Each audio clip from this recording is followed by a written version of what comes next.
Sud Radio, les vraies voix qui font bouger la France. 19h-20h, les vraies voix citoyennes. Aurélie Gros, Stéphane Pellet. Citoyens, bon patriotes, rejoins le parti sans culot. Citoyens, citoyennes, on vous court. Des citoyens propres, dans une ville propre, nos enfants nous regardent. Pour l'honneur, pour servir, pour la gloire, nous avançons. Je suis un citoyen ordinaire. Citoyen, soldat, frère, père. C'est mon devoir de citoyen. Je n'ai fait qu'une voix.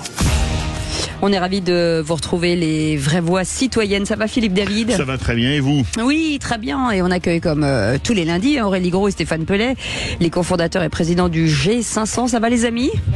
Bah, vous n'avez pas de micro. Ah ouais, vous n'aviez pas de micro. Voilà. J'avais pas de micro. Bah, ça va extrêmement bien. Encore un coup de Stéphane Pellet. Oui, bah oui, vous savez. La théorie du complot. Bah, vous savez comment il est. Hein, il est... En un mot, s'il vous plaît. Le complot. Oui. Oui. Dis donc, ça démarre bien cette émission. Allez, ça va. Oui, tout le monde va bien?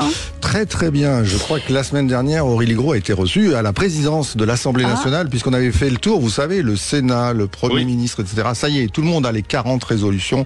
Donc maintenant, on pousse très fort. Et d'ailleurs, dans quelques semaines, on vous préparera une émission où on vous racontera ce qu'il est arrivé à toutes ces résolutions du sommet citoyen. C'est bien ça. Et où on parlera du prochain. Et comment ont été finalement ressentis ou accueillis Eh ben, plutôt bien. C'est-à-dire qu'ils comprennent la démarche, ils ont envie de s'investir à nos côtés, en tout cas d'écouter enfin ces forces vives, ce troisième secteur qui est constitué de gens qui ont monté des associations, qui ont envie de porter des belles idées, voire de les dupliquer sur le territoire, et c'est le principe des résolutions, et ils ont envie de s'appuyer. On a même été au cabinet du Premier ministre, pareil, où ils ont repris quelques-unes dans des annonces. Donc voilà. Ça commence bien. Ça commence bien. J'ai envie de dire, je vous ai compris, mais c'est déjà pris par quelqu'un. Allez. Et puis ça s'est mal terminé. Allez, au sommaire de cette émission, avec un peu plus de sérieux, 321 000 femmes victimes reconstruire après le cauchemar en Île-de-France et surtout dans des zones rurales. Le manque d'hébergement d'urgence est alarmant, mais pour 321 000 femmes victimes de violences chaque année, la route vers la reconstruction est essentielle. Comment peut-elle, en tout cas, retrouver leur pouvoir et reprendre le contrôle de leur vie après un tel traumatisme? On va en parler avec Alan Caillot, président du Moulin du Pont-Rue, qui est avec nous dans quelques instants. Cancer du sein, au-delà des chiffres, l'écho psychologique de la reconstruction en France chaque année. 49 000 femmes font face au cancer du sein, entraînant pour 20 000 d'entre elles une mastectomie. Pour celles qui optent pour la reconstruction, estimée entre 5 et 7 000, la décision va bien au-delà de la statistique. Quel poids psychologique pèse dans ce choix crucial? On en parlera avec le docteur Isabelle Sarfati, auteur du livre Histoire plastique, au pluriel, paru chez Stock. Et puis un coup de cœur dans cette émission, le sport de Titou, qui est une affaire familiale, mais qui va bien au-delà de la famille, puisqu'il irrigue forcément beaucoup de gens en situation de handicap. Vous allez voir, c'est une invitation exceptionnelle d'engagement. On en parlera bien entendu avec nos invités. On vous souhaite la bienvenue, les vraies voix citoyennes, jusqu'à 20h. Les vraies voix Sud Radio. Et Alan Caillot est avec nous, président du Moulin du Pont-Rue. Bonsoir, merci d'être avec nous. Stéphane Pellet, cette invitation, elle était forcément nécessaire. Et oui, vous vous souvenez, dans une émission précédente, on avait entendu parler de ce moulin de Pont-Rue, je crois, c'est ça, hein, Alan? Oui. Très joli nom d'ailleurs, de surtout, Pont-Rue. de cette Alan qui nous interrogeait un petit peu comme ça avec son aventure et son expérience. On voulait en savoir plus. Alors d'abord, on salue une chose, vous avez tout juste 32 ans et pourtant vous portez des projets depuis si longtemps déjà. Hein. On a un peu de peine à croire que vous ayez monté tout ça. Vous allez nous le raconter. Puis vous avez été primé, vous avez eu des financements. Je crois que dans une nuit du bien commun ou bien dans des expériences avec la fondation d'APAT, par exemple, vous avez été là aussi primé. Donc ça serait important que vous nous racontiez comment vous avez posé les bases de ce projet dans le Vexin, c'est ça, et puis qui vous accueillez, comment vous faites pour apporter finalement ces bonnes ondes pour aider à se reconstruire, notamment donc des femmes qui ont vécu des situations extrêmement difficiles. Bonsoir Alan. Donc le moulin du Pont-Rue, juste pour vous introduire, il y a un côté social et un côté environnemental. Exactement, voilà. Donc le moulin de Pont-Rue, c'est une histoire de d'un peu plus d'une dizaine d'années en fait dans ma vie. J'ai hélas perdu moi ma compagne qui a été assassinée il y a un peu plus de 10 ans. Et dans ce chemin de reconstruction que j'ai voulu mettre en place, c'était aujourd'hui comment en fait dans des espaces on peut arriver à se reconstruire, à retravailler sur sa confiance en soi, sur l'estime de soi, sur la gestion de son stress, de son trauma dans son quotidien. Aujourd'hui, c'est une grande cause nationale et un besoin d'avoir des lieux qui sont des havres de paix en fait pour ces femmes, pour ces enfants, pour avoir des endroits vraiment de reconstruction. Donc ça a été un combat personnel et j'ai souhaité que ce lieu qui est un lieu familial qui m'a vu grandir, je puisse le transformer.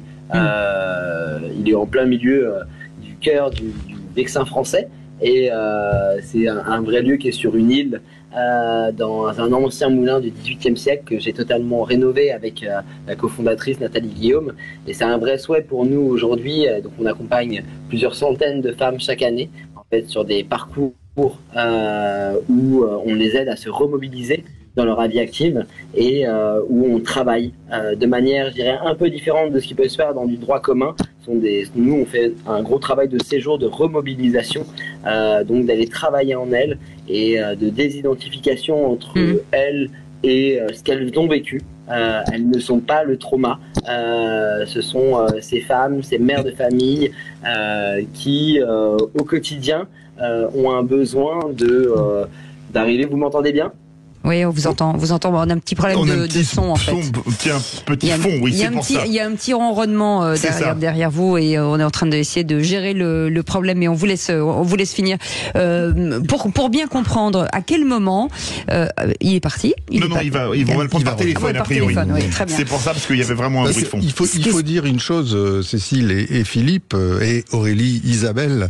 Il y a un chiffre qui est étonnant, c'est que un tiers à peu près de la population française vit en zone rurale, mais la moitié des féminicides y ont lieu. C'est-à-dire que très souvent, on connaît des structures plutôt dans le monde urbain, dans les grandes métropoles, et finalement, ces structures, on en trouve beaucoup moins dans le monde rural, alors qu'il y en aurait beaucoup besoin. Et c'est pour ça que c'est un très très beau projet d'avoir rénové ce moulin du XVIIIe siècle dans le Vexin français, cher au cœur de Cécile, bien sûr, forcément. On le sait tous, et qui dispose de 4000 mètres carrés avec la capacité d'y accueillir beaucoup de monde, d'y faire des ateliers, et voilà. Et donc je trouve que c'est un boulot à saluer parce que ce territoire en manquait. Absolument. Allez. Ah oui. Alors, ce qui est important de comprendre, c'est qu'à quel moment on vient chez vous et de quelle façon, c'est ça, pour celles qui nous écoutent. Alors pour toutes celles qui nous écoutent, en fait, on travaille avec un peu plus de 70 associations en fait de toute l'île de France, avec qui ils sont partenaires et qui nous prescrivent en fait ces femmes, parce que on ne vient pas au moulin du jour au lendemain comme ça. On est déjà dans un parcours qui est un parcours de reconstruction.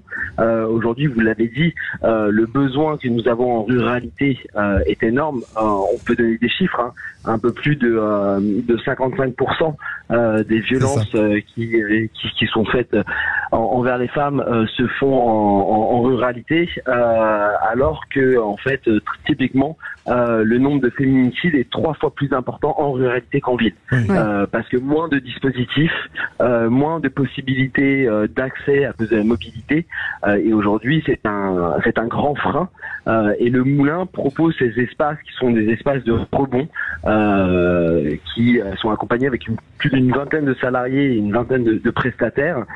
Donc pour toutes ces femmes qui nous écoutent aujourd'hui et qui ont besoin d'un temps de rebond, de repos et de reconstruction, elles peuvent en fait reprendre contact avec la quasi-totalité des associations qui accompagnent les femmes en situation de violence et demander à venir chez nous. Eh ben vous bougez pas, Alan, on va faire une petite pause. Alan Gagnon qui est avec nous, un président du Moulin du Pont Rue. C'est très joli et puis c'est surtout important et efficace pour la reconstruction. On en parle dans quelques instants. À tout de suite. Sud Radio, votre attention est notre plus belle récompense. Sud Radio, les vraies voix qui font bouger la France. 19h-20h, les vraies voix citoyennes. Aurélie Gros, Stéphane Pellet. Stéphane Pellet, Aurélie Gros qui nous traite toujours des sujets importants, primordiaux, bien entendu, avec aujourd'hui Alan Caillot, président du Moulin du Pont-Rue, qu'on est ravis d'accueillir. Merci en tout cas d'être avec nous, merci pour ce que vous faites.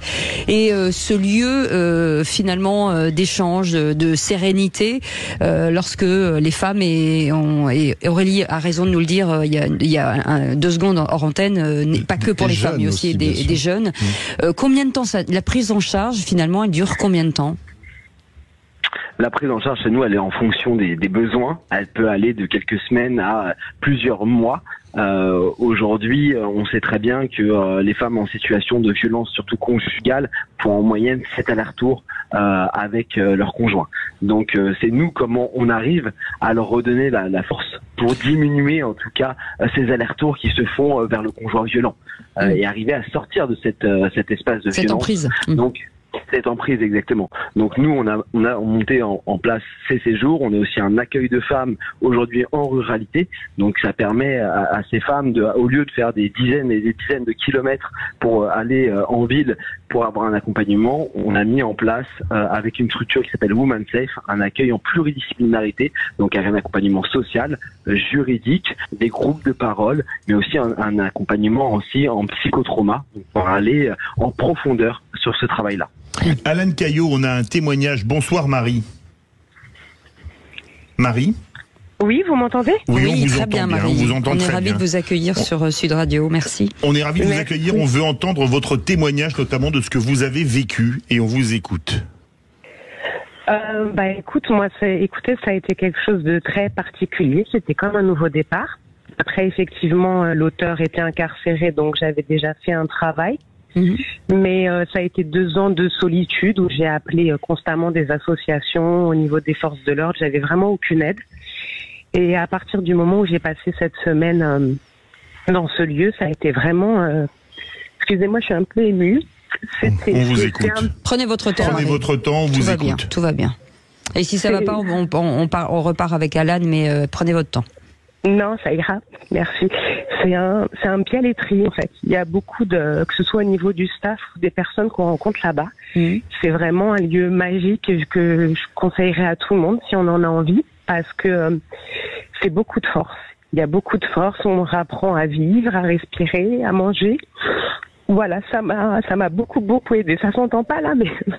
Oui, non, mais si, mais ça peut être une émotion positive et on est ravis de l'entendre. Oui, vous y étiez il y a combien de temps, Marie ? Moi, j'y étais en janvier de l'année dernière. Donc en janvier 2023. Et depuis, on sent beaucoup d'émotions dans vos propos. Vous êtes en train de vous reconstruire ? Oui, donc moi j'ai psychologue, etc. Et puis j'ai des problèmes de santé à côté, donc il y a beaucoup de travail. Mais oui, je me reconstruis et puis ils sont toujours présents. En fait, on se voit toujours avec les filles. Il y a certaines personnes du staff qui prennent des nouvelles, qui organisent des petits séjours pour nous et qui nous proposent de revenir. Donc moi, j'ai pas eu le temps, mais oui, si je peux, j'y retournerai. Marie, pardon de vous poser cette question et vous n'êtes pas obligée d'y répondre. Est-ce que vous avez, ce que disait tout à l'heure Alan, en moyenne, il y a différents allers-retours assez fréquents au domicile conjugal. Est-ce que vous, c'était le cas aussi ? Non, parce que j'ai eu la chance qu'il soit incarcéré au moment où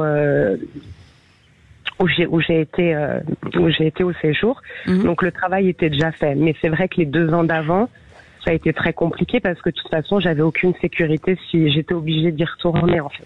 Stéphane Pellet. Parce qu'au niveau de la justice, il n'y avait rien. Justement, Marie, merci beaucoup pour ce témoignage. Et Alan, est-ce que vous pouvez nous décrire un peu votre équipe? Parce qu'on entend que c'est une équipe pluridisciplinaire. Comment vous faites pour fonder cette équipe et notamment aussi pour la faire vivre, la financer? Aujourd'hui, le besoin, en tout cas, c'est d'avoir en fait du staff qui soit formé. Donc, qui soit formé, en fait, tout simplement à la santé mentale, à l'accompagnement en psychotrauma, d'avoir une équipe qui soit en fait pleinement au service. C'est plus qu'une vocation. On décide à un moment de se dévouer à la cause et de ces situations-là. Donc, en fait, on prend des personnes qui à travers leur parcours, ont acquis une expérience et ce n'est pas juste simplement du droit commun. Ça veut dire que c'est aussi une prise en considération de l'état de bien-être, d'être, et il faut apprendre, réapprendre en tout cas, à toutes ces personnes en grande fragilité à rebondir dans cette vie active. Et pour ça, c'est le partage, l'échange, remettre les mains à la terre. On a un grand espace en permaculture, un peu plus de 2000 m² en permaculture sur le lieu. On fait aussi l'équi-coaching, de la relation animale, du théâtre, de la danse, du chant, de la cuisine. On apprend à reprendre cette notion en fait avec la respiration, avec le souffle, avec le yoga. Voilà, c'était un panel en fait, un échange de les activités commencent à 9h, elles finissent à 22h. Elles n'ont rien à faire, je dirais, à part être là et pouvoir être accompagnées et vivre. Et aujourd'hui, le soutien, c'est des entreprises, c'est des fondations, des fonds de dotation, de services publics. C'est un peu plus d'une quarantaine de financeurs qui nous accompagnent sur ce projet. Marie, est-ce que vous avez quel type de projet vous avez? Parce que c'est ça aussi la reconstruction, c'est de voir l'avenir un petit peu plus loin et de se projeter. Moi, c'est un peu compliqué dû à ma santé et que l'auteur n'a pas fini, donc il va falloir que je redéménage, que c'est plein de choses en fait. C'est un long travail, mais c'est vrai que c'était le début et effectivement, ils apportent quelque chose de très complet qui nous font comprendre qu'il y a autre chose qui existe. C'est un peu comme une renaissance, donc on va dire que mon projet, c'est de réapprendre à vivre et de faire confiance, voilà, de vivre tranquillement dans la paix. Voilà. Aurélie Gros veut réagir. Oui, Alan, bon, effectivement, il y a cette partie sur les violences faites aux femmes et la reconstruction autour de ces violences, qui est un sujet dont on parle de plus en plus et sur lequel il manque encore beaucoup de choses, notamment en termes d'hébergement d'urgence. Alors, on parle même pas en zone ruralité, je pense que les hébergements d'urgence, c'est partout en France, hélas. Ouais. Mais à côté de ça, vous vous occupez aussi de la jeunesse. Et moi, ce que j'aimerais savoir, c'est, il y a un mélange après, quand vous êtes au sein du moulin, il y a un mélange entre ces jeunes femmes, ces jeunes hommes ou jeunes femmes plus jeunes qui ont besoin aussi de se réinsérer dans la société. Comment ça se passe? Il y a des ateliers autour effectivement de la permaculture et autres, mais comment tout ça vit ensemble? Et ma deuxième question, comme ça j'en pose deux, c'est est-ce que vous avez eu, parce que c'est un sujet dont on ne parle pas et qui reste relativement tabou, des hommes qui ont été victimes de violences, parce que ça existe et on n'en parle pas souvent parce que c'est un peu plus touchy comme sujet. Pas très égal, voilà, là pour le coup il y a pas vraiment de parité dans le traitement. En fait, je dirais le lieu vraiment aujourd'hui, c'est un grand espace. Il fait plusieurs milliers de mètres carrés. C'est 2 anciens moulins même, et du coup on a cette chance, je dirais, de pouvoir évoluer dans un espace végétal absolument magique, mais aussi on est hélas dans un espace qui est complètement reclus, je dirais même en hyper-ruralité, et il y avait un besoin fort sur le territoire. Donc on a décidé de mettre en place en fait un bus mobile qui sillonne l'ensemble du Vexin, qui va à la rencontre de ces jeunes avec les services de prévention, les missions locales, les pôles emploi qu'on a réussi à amener aujourd'hui sur notre territoire. Et on fait un accompagnement pas forcément que sur le lieu, mais on fait du aller vers. Donc on va vers tous ces jeunes qui sont en situation de grande détresse, et aussi ces jeunes qui sont des jeunes de quartiers populaires, de villes comme on dit, sur l'ensemble du Val d'Oise. Et en fait on leur propose de venir passer une semaine de remobilisation, donc de se remobiliser dans la vie active, et de les suivre et de les accompagner pendant 9 mois jusqu'à les insérer professionnellement.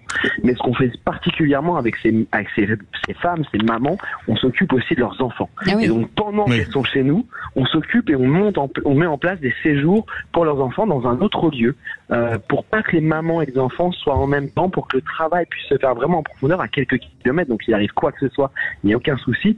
Mais aujourd'hui, pour que les femmes puissent venir et se sentent en confiance, elles ont aussi besoin d'une certaine forme de distance avec les hommes, parce que le fait d'une certaine manière, de se laisser accompagner, ça demande une grande confiance. Donc nous n'accompagnons pas aujourd'hui les hommes qui sont victimes de violences, ni les hommes qui sont auteurs de violences, parce que c'est aussi un besoin fort qu'on a dans la société, c'est d'accompagner ces hommes qui ont été auteurs pour pas qu'il y ait de reproduction de schémas. Et ce qui est aussi très important, c'est d'accompagner ces enfants qui sont victimes de violences, parce que on le dit très peu, mais un enfant sur 2 qui a été victime de violence sera lui-même violent à l'âge adulte. Alors, une question, il y a quand même un gros problème, Aurélie Gros le rappelait, d'hébergement. Est-ce que, parce que c'est terrible, mais c'est la victime qui est obligée de partir dans 99% des cas, ce qui pose quand même question. Est-ce qu'il y a une prise de conscience des pouvoirs publics dans ce domaine, Alan Caillot ? Aujourd'hui, on peut considérer qu'il y a des prises de conscience. Après, en termes de mise en place, on a eu la mise en place du Pacte Nouveau Départ par notre ancienne ministre, Madame Rome, qui avait mis en place ça, avec lesquels on avait contribué, avec plusieurs dizaines de femmes qui avaient témoigné et accompagné. Aujourd'hui, il y a un manquement qui est énorme. On a une prise de conscience du pouvoir public et de la société de manière générale depuis simplement quelques années. Le Covid a accentué et a mis en avant cette situation, mais avant, on considère aujourd'hui que les finances, que ce soit publiques ou privées, dans le secteur de l'accompagnement pour des femmes qui sont en situation de vulnérabilité représentent à peine 1%. Donc ça vous laisse dire le besoin qu'il y a, et donc la mise en place et la mise en œuvre de logements qui sont des logements d'urgence, mais aussi des logements pérennes. Le travail est énorme, vraiment est énorme. Alan Caillot, petite interrogation aussi sur ces femmes qui travaillent, certaines travaillent. Comment ça se passe avec l'employeur ? Est-ce qu'elles prennent des vacances ? C'est quoi l'organisation ? Aujourd'hui, en fait, pour être pleinement accompagnées, oui, elles doivent prendre des vacances. Ces femmes qui sont en situation de grande détresse, les employeurs, elles ne veulent pas en parler, elles ne veulent pas le mettre en avant. Les employeurs, pour la plupart, qui commencent tout juste à vraiment être sensibilisés, ne veulent pas le voir non plus. Il y a aussi des réalités. Et en fait, ce qu'il y a besoin, c'est de sensibiliser les professionnels à ces situations de violence, tout simplement, parce que au quotidien, vous ne pouvez même des fois pas les détecter. Il n'y a pas que de violence physique, il y a aussi des violences morales profondes. Et pour les voir, il faut un minimum avoir été sensibilisé. Marie, peut-être le mot de la fin, Stéphane. Oui, puis, non mais dites-nous, Marie, vous, ce serait quoi votre message d'espoir dans cette période et pour les autres femmes aussi ? Qu'il faut en avoir envie. Même si on est dans la solitude et que parfois c'est plus facile de mourir que de vouloir vivre, mais en tout cas, qu'ils fassent confiance à ce genre d'association comme le Moulin, parce que vraiment c'est quelque chose de complet, de bienveillant, il y a énormément d'amour et j'ai trouvé ça nulle part ailleurs en 2 ans. Donc voilà, merci beaucoup à eux, merci à vous d'en parler aujourd'hui.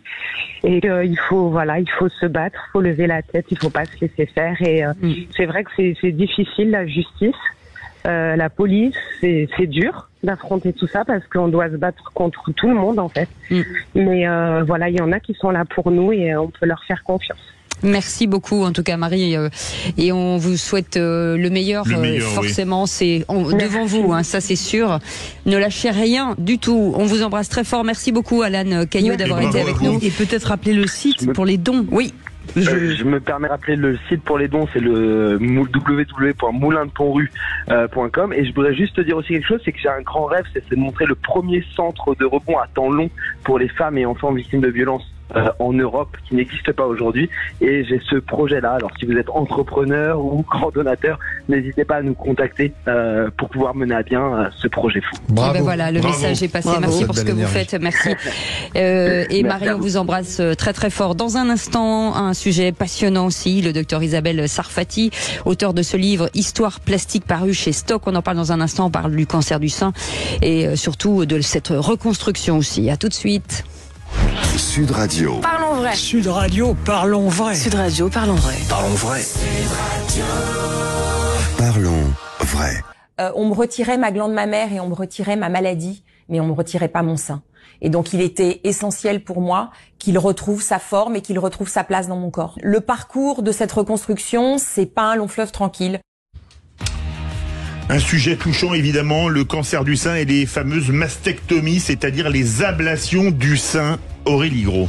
Tout à fait. C'est pour ça qu'on a la chance d'avoir le docteur Isabelle Sarfati qui, au-delà d'être auteur d'un superbe livre Histoire plastique qui bientôt sera une superbe série, n'est-ce pas, docteur, est une personne qui, au-delà de la reconstruction, ma mère pour les femmes qui ont été victimes d'un cancer du sein, mais qui peut aussi être pour les trans, qui peut aussi être pour les jeunes en malformation, un sujet dont on parle peu et que les jeunes n'osent pas exprimer au quotidien.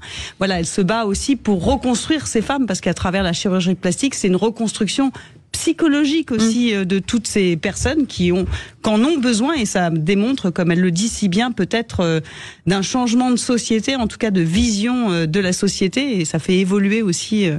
Ça évolue en fonction de la société. Donc merci docteur d'être parmi nous ce soir et voilà, expliquez-nous un petit peu comment se passe cette reconstruction, qu'est-ce que les femmes viennent vous dire et voilà, quels sont peut-être d'abord l'Institut du Sein que vous avez fondé. Je travaille à l'Institut du Sein Paris que j'ai fondé il y a maintenant 15 ans en m'associant avec l'ancien chef de service de l'Institut Curie qui était Krishna Kloff, et on a décidé d'être hyper spécialisé dans le sein, c'est-à-dire de faire que de la chirurgie du sein. Donc lui venait du monde de la cancérologie, moi je suis plasticienne, lui a une formation en chirurgie plastique aussi, et donc moi je suis spécialisée en reconstruction mammaire. Ce que je voudrais dire à propos du cancer du sein, c'est que 70% des cancers du sein ne nécessitent pas l'ablation du sein, et que la première chose à faire, c'est pour éviter les mastectomies, c'est du dépistage. Parce que le dépistage, un cancer du sein qui est dépisté tôt, et je rappelle aux femmes qui ont peur du dépistage que dans un pays censé, on ne dépiste qu'une maladie qu'on sait guérir. Un cancer du sein dépisté tôt, c'est 90% de guérison. Donc, la première chose à faire, c'est de dépister des cancers du sein tôt, parce que le traitement va faire qu'on va pouvoir conserver le sein, que le traitement va être simple et ne posera pas de problème de reconstruction. Cela dit, sans forcément que ce soit plus grave, dans certains cas, soit parce que la maladie est diffuse, soit parce que le sein est petit, enfin bon, il y a des tas de circonstances. Dans 30% des cas, il est nécessaire de retirer le sein. Alors d'abord, c'est pas un drame absolu, parce que quand même les seins, on en a 2, ça sert pas à grand chose et tout le monde ne les voit pas au quotidien.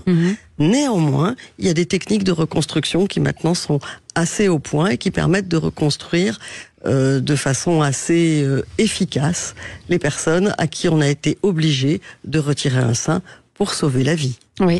Psychologiquement, oui, effectivement, avec du recul, vaut mieux être debout finalement, voilà. Mais psychologiquement, le fait de perdre un aspect physique, ça aussi, il faut l'encadrer, l'intégrer, le gérer quand on est des praticiens tels que vous, par exemple. Parce qu'il faut parler de la reconstruction dès la mastectomie. D'abord, la reconstruction n'est pas obligatoire.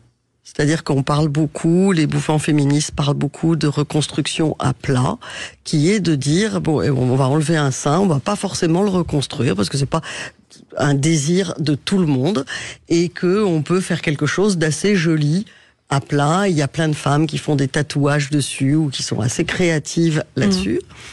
Et ensuite, effectivement, on peut, dès la mastectomie, dire aux femmes que une reconstruction est toujours possible. Donc il y a 2 modes de reconstruction. Il y a de la reconstruction immédiate. Ça signifie que on fait le premier temps de reconstruction. Il y aura besoin de faire des retouches après. Mais on fait un premier temps de reconstruction. On enlève le sein et on le remplace immédiatement par une prothèse et en lambeaux. C'est un chiffre qui est actuellement assez faible en France, puisque ça concerne que 20 à 30% des mastectomies. Comment on l'explique ?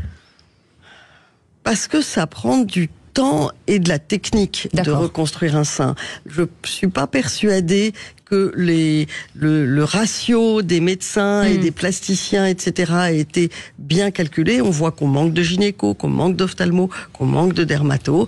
Et je généraliste. on n'en parle même pas. Oui.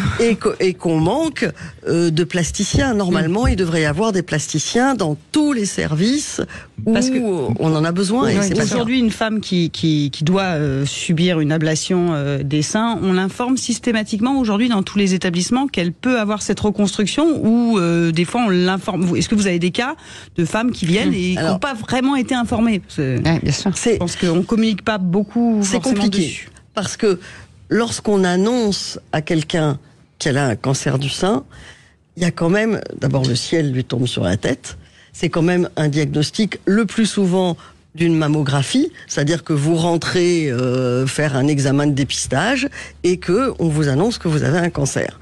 Donc c'est une consultation où on ne peut annoncer que ce que les gens sont capables d'entendre. Et en plus, c'est-à-dire qu'ils ne se projettent pas en fait.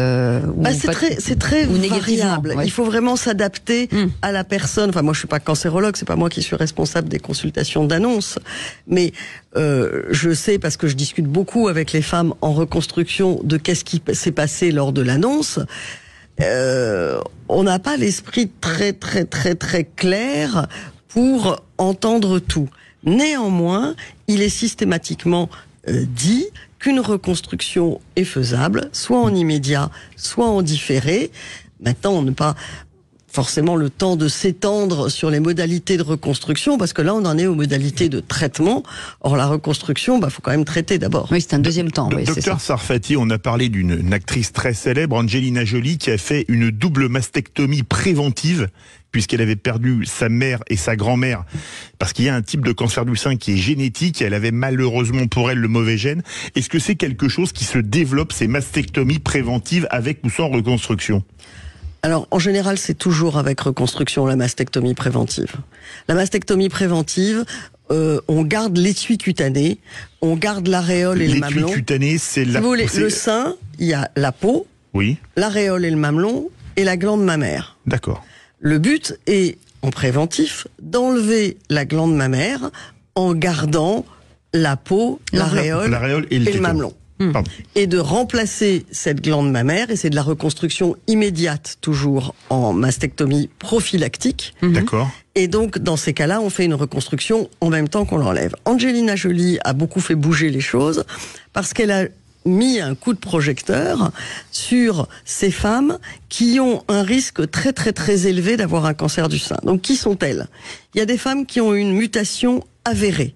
C'est-à-dire qu'elles savent, parce que leur mère, parce que leur sœur, parce que leur grand-mère a eu un cancer du sein, et qu'elles savent qu'elles sont atteintes d'une mutation génétique. La personne qui a un cancer, on regarde, on dit, ah tiens, il y a une mutation génétique. À ce moment-là, on va rechercher les mutations génétiques dans la descendance, et les deux mutations génétiques les plus connues sont BRCA1 et BRCA2, terme un peu barbare. Et elles sont associées à un très haut risque de cancer du sein et ou de cancer de l'ovaire. D'accord. Mais il y a aussi des patientes qui ont des familles avec beaucoup de cancer du sein, et puis on ne trouve pas de mutation génétique, et on se dit il doit y en avoir une, mais on la connaît pas. Ah oui. Et on dit quand même, quand on voit votre généalogie, on voit que la probabilité de faire un cancer, elle est chez vous très élevée. Et puis, il y a aussi des demandes de gens qui sont cancérophobes. C'est-à-dire qu'on sont... Oui, enfin, on est tous cancérophobes, on est tous contre le cancer. Non. Personne n'a envie d'avoir un cancer. Oui. Cancérophobe, ça veut dire que la phobie du cancer est tellement importante qu'elle prend une place délirante. Et à ce moment-là, il y a des femmes qui disent ma mère a eu un cancer du sein à 60 ans, enlevez-moi les deux seins. Et là, notre rôle, c'est quand même d'essayer... de dire, attendez, on va se calmer, on va regarder, on va essayer d'étudier, de faire une enquête généalogique, une enquête génétique, mais on va pas se laisser emporter par la peur de tout et de n'importe quoi, parce que c'est pas de la bonne médecine. Effectivement. Aurélie Gros. Et à côté de ça, dans un sujet dont on parle peu, et je crois qu'il y aura bientôt une conférence là-dessus, l'Institut du sein lancera le 19 octobre une journée dédiée à la reconstruction mammaire, mais des plus jeunes qui ont des malformations. Parce qu'aujourd'hui, on ne parle pas de ces jeunes, qui n'en parlent pas d'ailleurs eux-mêmes, ils ont déjà du mal à parler des premières règles, donc dire qu'on a un problème... c'est bien, voilà, ça existe pour ces jeunes-là. C'est un sujet qui me tient particulièrement à cœur parce que je trouve bouleversant. Nous, on fait le diagnostic dès le début de la consultation. On voit des jeunes femmes entre 13 et 17 ans qui arrivent en consultation emmenées par un de leurs parents, la maman ou le papa. Et les parents disent, il y a un problème, on comprend pas très bien, elle dit qu'elle veut se faire opérer des seins, mais ma fille est folle, etc. Enfin, il y a souvent un contexte un peu comme ça. Et puis on dit, très bien, montrez-moi. Et à ce moment-là, on voit la gamine qui fond en larmes. On dit, fait sortir en général le parent. La fille a un mal fou à se déshabiller parce que c'est associé à une honte qui fend le cœur. Et en fait, on n'en parle pas suffisamment, c'est très très fréquent. Et on réalise qu'il y a des jeunes filles qui voient apparaître au moment de l'adolescence, donc c'est peut-être pas le moment le plus facile propice, pour des choses comme ça, qui voient apparaître peu à peu des excroissances qui ressemblent pas vraiment à des seins et qui n'en parlent pas. Elles se referment sur elles-mêmes, elles mettent des sweatshirts, elles se déshabillent pas devant les copines, elles se déshabillent pas devant les vestiaires, les parents ne les ont jamais vues nues. Et en fait, comme on n'en parle pas, elles ne comprennent pas qu'elles ont simplement une petite malformation mammaire et que c'est pas très compliqué à corriger. Et j'aimerais beaucoup qu'on en parle plus. Oui, en parler plus et j'imagine que c'est pris en charge en partie par la sécurité sociale parce qu'il y a peut-être la barrière aussi, la chirurgie esthétique, c'est toujours quelque chose. C'est pas de la chirurgie esthétique, voilà, que ce soit la reconstruction après un cancer de sein ou que ce soit une malformation, il y a une prise en charge par la sécurité sociale, c'est considéré comme une pathologie. D'accord. Ce problème à l'adolescente, ça correspond à combien de jeunes filles aujourd'hui? Est-ce qu'on a des chiffres là-dessus? On n'arrive pas à l'évaluer. D'accord. Moi, je dirais... Parce que c'est tabou pour elle, et elle le dit pas. Non, c'est parce que c'est compliqué d'évaluer la fréquence d'une malformation, parce que la cotation, nous, on pourrait l'évaluer avec les cotations sécurité sociale, mais il n'y a pas pour l'instant de cotation sécurité sociale qui dit malformation mammaire. Donc on voit pose de prothèse, redrapage, donc on n'arrive pas à voir le chiffre. Il faut s'adresser à qui, pardon Philippe, il faut s'adresser à qui quand vous êtes une maman et que vous voyez que votre fille a ce problème-là, à son médecin? Il faut aller voir qui? Peut-être que... Médecin traitant, gynécologue, plasticien, le médecin qui en face va pouvoir donner une réponse parce qu'il sait que ça existe. Docteur Sarfati, avec les progrès de la médecine, notamment l'immunothérapie, les nouvelles chimiothérapies, etc., est-ce qu'on sait que 30% de trop de femmes atteintes de cancer du sein qui doivent subir une mastectomie, est-ce qu'on peut améliorer le pronostic où on n'a pas besoin de mastectomie grâce aux nouveaux traitements? Déjà, on est passé en, je dirais, 50-60 ans de 100% de mastectomie à 30% de mastectomie. Oui, c'est déjà énorme. Donc ça a beaucoup progressé. Et là, nous, on voit par exemple des très jeunes femmes qui savent qu'elles ont une mutation et on leur dit, attendez, là vous avez 18 ans, donc vous risquez rien. Vous ne savez pas quelle va être la médecine dans 15 ans. Et donc on va pas faire quelque chose maintenant parce que dans 15 ans, on saura peut-être résoudre les problèmes autrement. Bien évidemment, ça progresse très très vite, la médecine. Et on le souhaite évidemment. Merci beaucoup, docteur Isabelle Sarfati, fondatrice de l'Institut du sein, et bien entendu avec ce livre aussi important, Histoire plastique aux éditions... Le livre de poche. Livre de gros poche. Succès, quand on est en livre de poche, c'est que ça a cartonné avant. Bravo Isabelle Sarfati. Je l'ai dit, mais pour l'avoir lu presque terminé, mais j'attendais la version papier, parce que sur Internet c'est plus compliqué. C'est assez, entre guillemets, drôle, même si toutes les situations ne le sont pas, mais c'est tourné de façon agréable. Poétique et positif. C'est ça, on parle de choses qui sont pas faciles des fois, mais on peut en parler de façon positive. Merci beaucoup en tout cas d'avoir été avec nous et de nous avoir éclairé sur ces sujets très importants. Dans un instant, un coup de cœur qu'on aime beaucoup, ça s'appelle le sport de Titou et c'est une histoire de famille qui donne franchement envie de s'engager pour les autres. On vous en parle dans un instant, ne bougez pas, à tout de suite. Sud Radio, votre avis fait la différence. Sud Radio, les vraies voix qui font bouger la France, 19h-20h, les vraies voix citoyennes, Aurélie Gros, Stéphane Pellet. Et les vraies voix citoyennes, c'est aussi mettre en lumière des projets, des associations, des engagements. Et là, c'est un très bel engagement, ça s'appelle le sport de Titou. Et oui, c'est un engagement d'une famille d'une famille extra. Une famille en or. Une famille en or. C'est une histoire un peu particulière puisque il s'agit de Karine qui est pas avec nous ce soir, mais elle est pas loin. Je suis sûre qu'elle est pas loin. Son mari, Thomas, le grand frère, autour de Baptiste, dit Titou, qui est voilà. Bonsoir Karine, qui est atteinte d'une maladie génétique orpheline et qui est handicapée à plus de 80%. Et son frère Thomas, il a décidé dans sa vie de consacrer sa vie. Il fait beaucoup de sport et il est très sportif parce qu'il faut être très sportif. Il fait même des Ironman. Oui, il fait des Ironman, mais il les fait pas seul. Je dirais qu'il est dingue. Déjà, voilà. C'est-à-dire que nous, l'Ironman, on aurait du mal à le faire, mais lui, il le fait. Mais en plus, il le fait. Non, on le fait pas, l'Ironman. Il emmène son frère qui participe à toutes ces aventures. Et donc, ils ont monté une association, au départ, pour équiper, pour pouvoir emmener Titou partout. Et en fin de compte, ils ont décidé, avec l'argent, d'en faire profiter tout le monde, toutes les personnes en situation de handicap. Et voilà, donc racontez-nous un petit peu votre aventure, parce que c'est on va démarrer par Raphaël, qui est le papa et qu'on est ravis d'accueillir avec cette idée finalement de se dire comment notre second fils aujourd'hui, enfin notre premier fils Thomas, peut aider finalement notre petit Titou à retrouver le sourire. Oui, donc c'était en 2014. On voulait absolument partager des choses en famille. Et donc on a trouvé une solution, c'est d'acheter un vélo adapté à Baptiste pour pouvoir faire des promenades en vélo.